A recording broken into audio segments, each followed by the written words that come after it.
個傷覺得點樣？有冇影響到瞓覺啊嗰啲咁樣？即係瞓得唔好。有冇邊啲機構啊，或者係警方嗰邊派人去可能協助？各方面都有。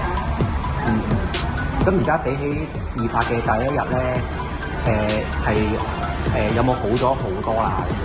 當然好咗好。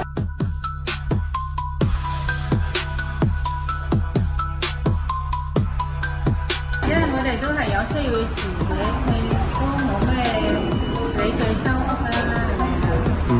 只不過嗰個豪軒之前上加佢嘅名，依家撤銷咗啦，係啊，唔俾佢再加啦。